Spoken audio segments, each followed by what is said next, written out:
Got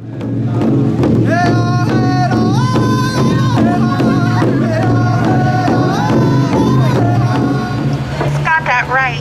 This is a new day and a new path, and we're moving forward. We all Native people have our own minds that we can start our own programs and do things that is supposed to be done that the ancestors had told us since day one, from verbal to verbal to verbal. And we are not going to rely on other people to do that. We have to do this on our own. Thank you guys for speaking who have come here to support us. And right now I'm going to ask Sarah Wilson to come over and speak. She's our president for the Urban Native Education Alliance here in Seattle. So here is Sarah Wilson.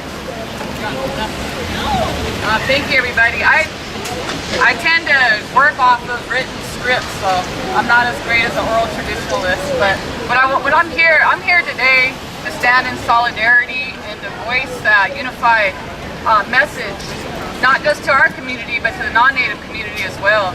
We have to take a stand, you know, for our Native youth. This is a tremendous loss, we all know that. But this is not a unique situation. This has been a systemic process that's been going on for the last several years. And whether it's Indian education with the Seattle Public Schools, whether it's Head Start, whether it's the limited access to higher education, I think that the white institutions, they understand that as long as they leave us out, you know, we will continue to struggle as a people. So we have to have access. We have to have some self-determination with education at all levels, not just at Head Start, but also in the school district and within the higher education as well. So, you know, the vitality of our community rests in the socioeconomic and cultural growth of our children. And the United Indians Head Start program has successfully served our community for 27 years. Removing and eliminating the funding to the Native-focused programs is an assault on our children and on our community. We are in an era of unprecedented, systemic, government-sanctioned ethnocide.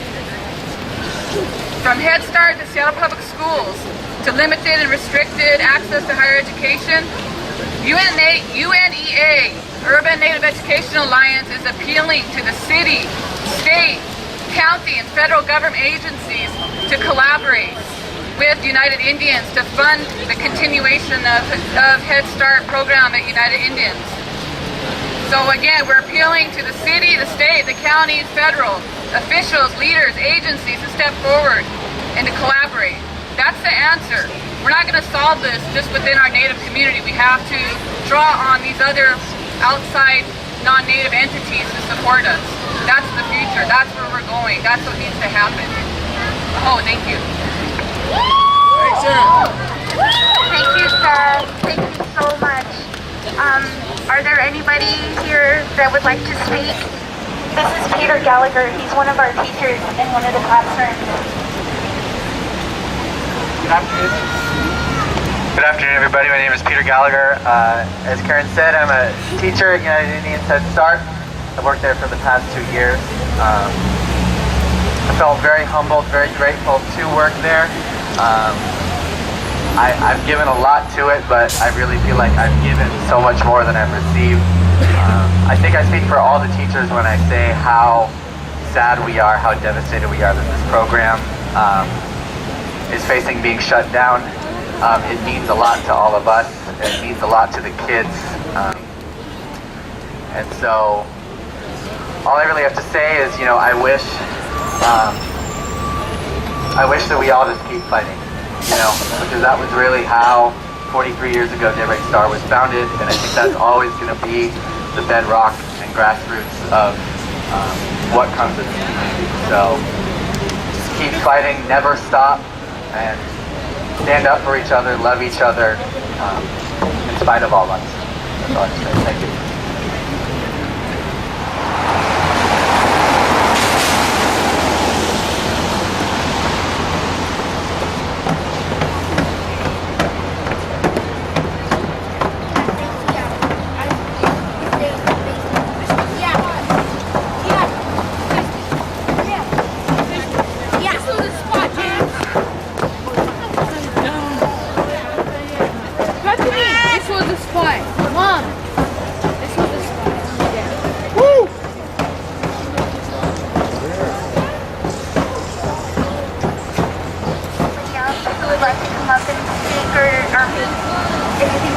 pray, or we mainly wanted to read a statement here, and then we'll do a closing prayer.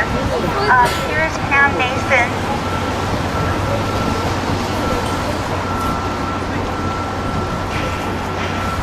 Thank you, everybody. I'd like to thank everybody again for coming out and supporting this effort and just being here.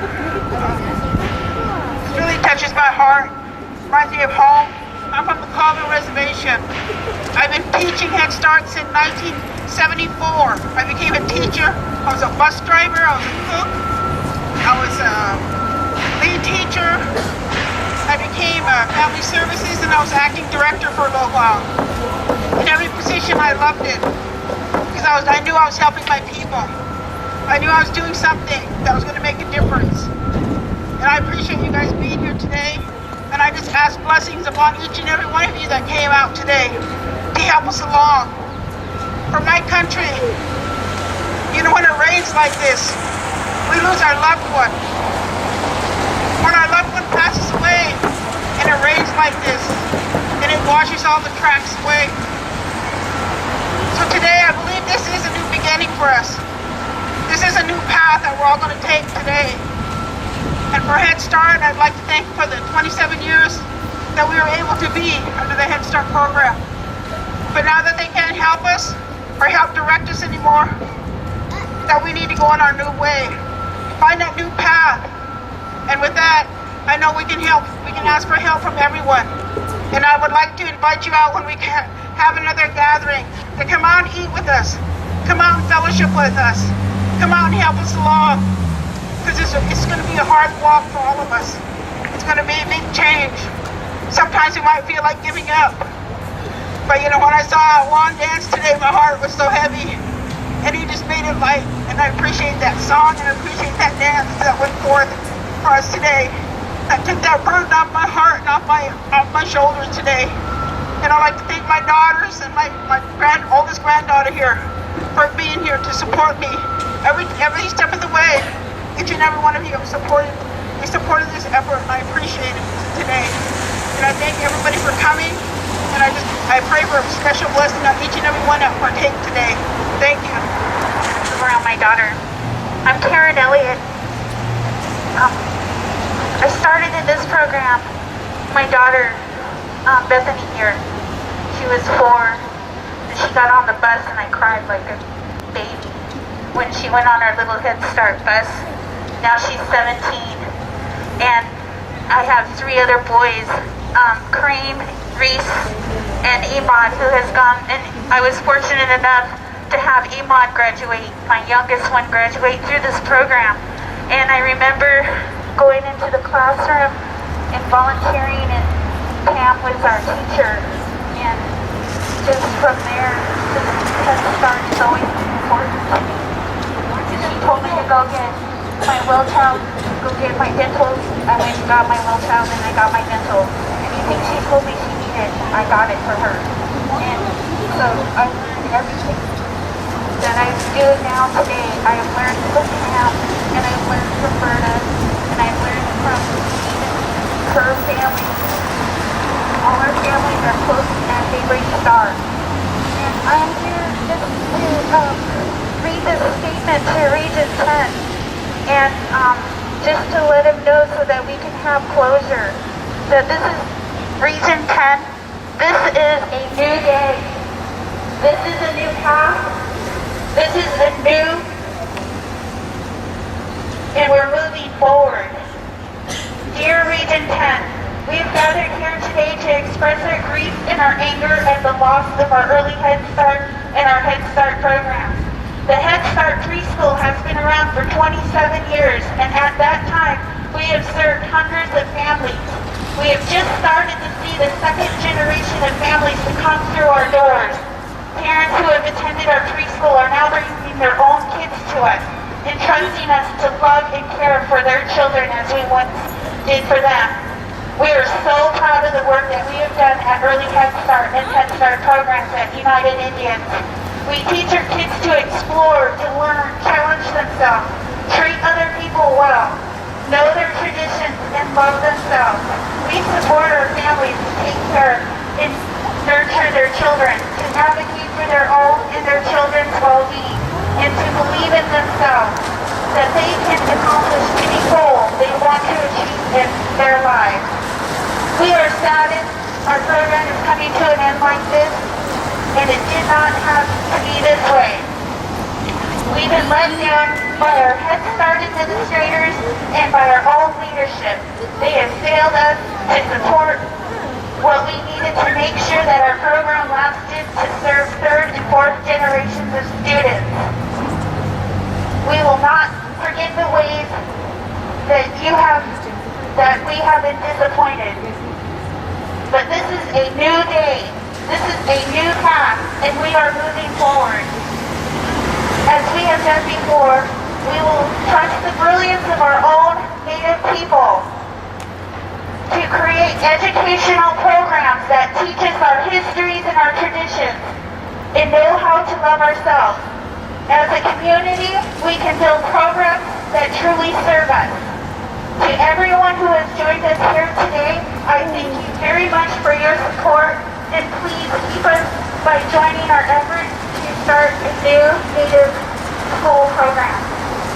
We also have, I don't know if the flyers are going around, but some of you guys are on my Facebook to get emails. My email is kjellio_123@hotmail.com. I can send a link. So we're sending letters to legislators and to other people to try to get our school back. So thank you guys for coming. Region 10, shame on you. Shame on you for not coming to our face. Shame on you for not coming to us and letting us know to our face and to our families, into our children, and come to their eyes and tell them they don't have a program. Shame on you for letting us down. Shame on you. Thank you.